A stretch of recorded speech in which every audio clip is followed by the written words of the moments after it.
Hi everyone, my name is Ashish Kapoor, and in today's video, we're going to talk to you about the fourth step to sales mastery.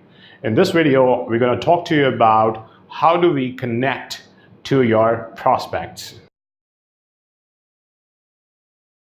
Well, in today's video, we're going to talk to you about connection.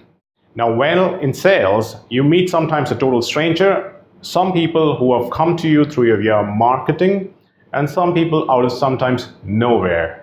And you need to change this prospect into your customer, into your client. And you need to get money out of their wallet, which is the most difficult thing to do. So how do we do it? What are the steps through which you will be able to connect with this human being and form enough bond, and that he trusts you and that he respects you and he thinks that you have enough credibility that you will be able to provide him the solution or the relief so that he or she would be successful in that specific domain. So let's go through the steps and how to form a great connection. So the first step in forming a connection is creating great rapport. I don't know if you've heard of this word called rapport. What it basically means is that you are in a zone of total friendliness with a total stranger. For example, you met someone and next 10 minutes, you're in a great friendly zone where there's a bond happening, where there's a trust happening, where there's a credibility happening for you. Now, how do we do that? How do we do that in a relatively short period of time? Now, we do it through multiple processes. Now, the first one is called mirroring and matching. Basically, if you meet someone, the bond gets formed if he or she thinks that he or she is just like you. If he or she thinks that they're not like you, you're somebody different or from a different world, they're unlikely to become friends. And it does not mean your physical appearance. It doesn't mean your gender or age. It means your vibe, your energy. Now, how do you form that is by mirroring and matching the gestures, the breathing patterns, the facial tension, and the tension on the shoulders, and so on and so forth. As soon as you start to mirror and match them, not easy, and you might think that, hey, if I'm going to do that, the other person is going to catch it. Yes, they will catch it, definitely. But in 99.99% of the time, they will love it. And if you're consistently doing it right, they will really like it. So this is one of the things that I deploy very much. And I can tell you, when I deployed it first, wasn't my first ever successful job interview. In this interview, I mirror and match the person completely. And trust me, to this date, for 13 years, he's still a friend. It's based on that one moment. Now, he is a great sales guy himself to whom I reported or whom I interviewed, but he loved it. So this is what I'm trying to tell you. People who know it well also love it. And that 99% of the people do not know that you're doing it. And trust me, when you do it, you love it yourself. You love the bond happening. The sales, of course, is a transfer of emotions, the emotion that you should have inside of yourself, but the emotion of enthusiasm or passion, but it's also about the emotion of reciprocation. Meaning, you reciprocate the same emotion that the other person is in. And this is done through mirroring and matching. Really important. Now, the first thing, as I said, is mirroring match in the rapport is mirroring and matching. The second thing is what you call pacing and leading. So basically, you align with this other person. Now, when you're forming a rapport, you're not doing it for a personal relationship building. You're not doing it for your next safari hunt. You come in professionally and you would want to present a relief or a solution to this prospect. So you need to come across as really professional, somebody who can really do the job work or through your product and service, or your product and service can do the work through which he's going to be relieved. So you need to really come across with that vibe. And then you need to be friendly. Then you need to mirror and match. And let me explain you more about pacing and leading. Pacing and leading is basically a subset of, pacing specifically is a subset of mirroring and matching. You pace to him. You just get on the same train that this person is on. And when you are, this person feels that yes, you're reciprocating really, really well. And to do that, you need to have great amount of flexibility. You need to have love. because maybe some of the things you do not like. And you also need to have a lot of passion and a lot of enthusiasm and a lot of thankfulness for this opportunity to basically convert this prospect into a client. So you need to have pacing them, basically getting on the same train as they are, and this is wildly important. Now then, what is leading?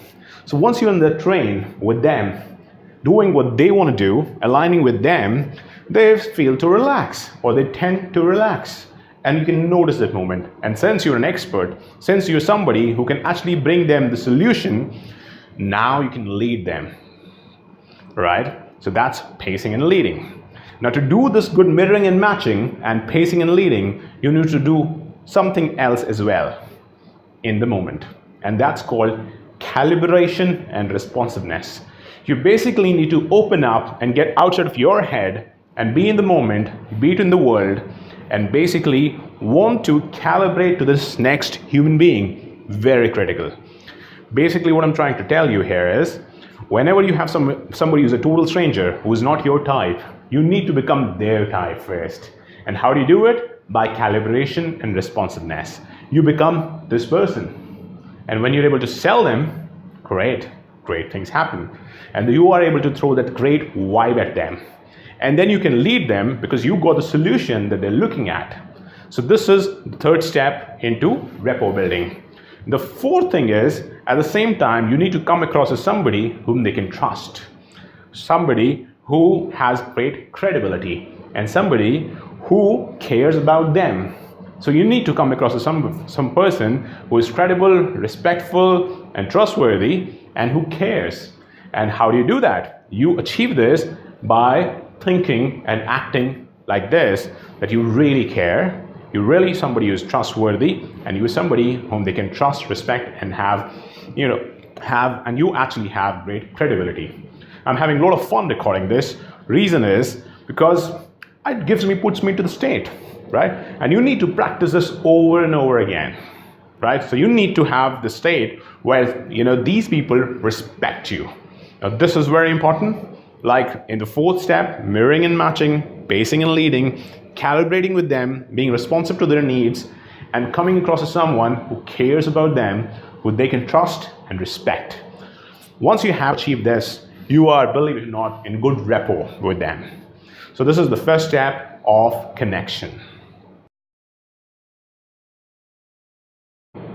So what is the second step? The second step of creating connection is figuring out the implications. So let me explain here. Whenever you're meeting someone, he or she is seeing you because they want to have some relief of their fears and frustrations, or some solution or fulfillment to their wants and aspiration. Now, unless after getting a great rapport, you are able to figure out the real challenges that they're feeling, or what is the real fear and frustration, or what is their wants and aspirations, and what are the implications if they do not get rid of this fear and frustration, or they do not fulfill their wants and aspiration. Unless you think this way, unless you train your brain to think this way, you aren't going to be a great salesperson. Either you're going to say it out loud in their implications, or in some situations you cannot. But you really need to figure out their implications. What will happen? What will happen if they do not fulfill or take action through your product or service to alleviate or relieve themselves out of their fear and frustration, or if they do not take action through your product and service to fulfill their wants and aspiration? What will happen if they do not take the action? How bad can it get? You need to make the client focus on that. We are creatures of habit. We historically, as in our primitive brain, do not act unless we have some sort of pressure inside of us. Whether that pressure comes through, inside of us, through our internal thought process, or through an external stimuli. So we need to produce this implication focus into your prospect. And you cannot do it unless you have a great rapport with them. So this is the second step of connection. So the third step in creating a connection is to control the conversation. Now, at the outset, you need two very definite qualities if you really want to control the conversation. The first one is courage. And of course, when you're meeting somebody who's a prospect, a total stranger, you need to have a lot of courage because he can get rude, he can reject you, he can be awful to you at a certain point of time.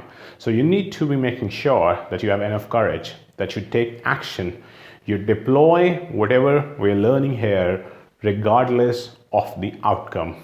Because what I'm trying to tell you are the best techniques. They get you the best conversion rate in the world.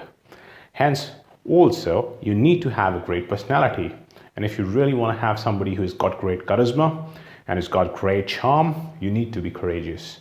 Because you're going to take into your stride a lot of negative and awful things when you're meeting a prospect. Approximately 25% of the people will definitely buy. If you're in the right segment, everything is fine. Still, 97% of people will buy. 3% of people will be awful. So you need to be courageous, and also you need to be assertive.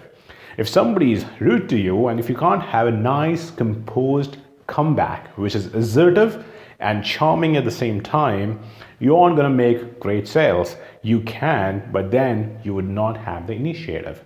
So to control a conversation, you need to have courage and assertiveness. Now, let me just also take you back to the point of implication and give you one more distinction. From daily basis, I have a client for selling salt to selling a software. To both these clients, a lot of things are common, and I've described them in a previous video of mine in this video series. However, let me just give you a distinction for the implication. These days, I'm selling jewelry, gold and diamond jewelry. Now, where is the implication in it? The implication is a lot of my competitors, and I'm selling jewelry online, right? The most difficult thing to sell, probably, as I understand, is to sell jewelry or a solitaire online without even the customer getting to see at the piece, which is buying for an averagely 1.5 lakh to 6 lakhs. So in order to do that, I need to give a lot of right implications. For example, why would he buy with me? Because I'll give him a great end finished product.